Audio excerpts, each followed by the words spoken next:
Assalamualaikum warahmatullahi wabarakatuh.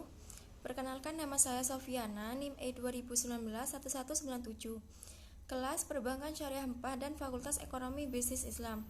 Di sini saya akan menjelaskan isi dari makalah menganalisis pasar bisnis. Saya sebagai pemateri 4 menjelaskan bagian tahap-tahap dalam proses pembelian. Dalam situasi pembelian kembali modifikasi atau situasi pembelian kembali langsung, beberapa tahap dipadatkan atau dilewatkan. Sebagai contoh, pembeli biasanya mempunyai pemasok favorit atau daftar peringkat pemasok, sehingga mereka bisa melewatkan tahap pencarian dan permintaan proposal. Robinson dan rekan mengidentifikasikan tahap dan menyebutkan fase pembelian, yakni pertama, pengenalan masalah. Proses pembelian dimulai ketika seseorang di dalam perusahaan menyadari adanya masalah atau kebetulan yang dapat diatasi dengan cara memperoleh barang atau jasa. Proses ini dapat dipicu oleh stimulus internal atau eksternal. Stimulus internal bisa berupa keputusan perusahaan untuk mengembangkan produk baru sehingga memerlukan peralatan dan bahan baru. Selanjutnya, deskripsi kebutuhan umum dan spesifikasi produk. Pembeli menentukan karakteristik umum dari barang yang diperlukan kuantitasnya untuk barang-barang standar. Hal ini sederhana untuk barang kompleks.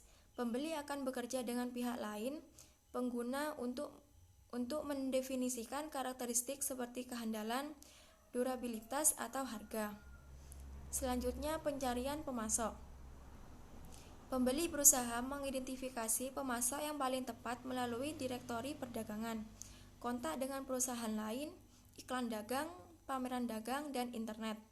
Perusahaan yang membeli lewat internet menggunakan pasar elektronik dalam bentuk 1. Situs katalog, 2. Pasar vertikal, 3. Situs lelang, 4. Pasar spot, 5. Bursa pribadi, 6. Pasar barter, dan 7. Aliansi pembelian. Tugas pemasok adalah memastikan dirinya dipertimbangkan ketika pelanggan sedang berada atau mungkin berada di pasar dan mencari pemasok. Selanjutnya, pengumpulan proposal. Pembeli mengundang pemasok yang lolos untuk menyerahkan proposal. Jika barang yang dicari kompleks atau mahal, pembeli akan meminta proposal tertulis yang rinci dari setiap pemasok tersebut. Setelah mengevaluasi proposal, pembeli akan mengundang beberapa pemasok untuk melakukan presentasi resmi. Pemasar bisnis harus ahli dalam meneliti, menulis, dan mempresentasikan proposal. Selanjutnya, spesifikasi pesanan rutin. Setelah memiliki pemasok, pembeli bernegosiasikan pesanan terakhir, membuat daftar spesifikasi teknis, jumlah yang diperlukan, waktu pengirim yang diharapkan, kebijakan pengembalian, jaminan, dan seterusnya. Konservasi modal mendapatkan produk terbaru, menerima pelayanan yang terbaik, dan mendapatkan beberapa keuntungan pajak.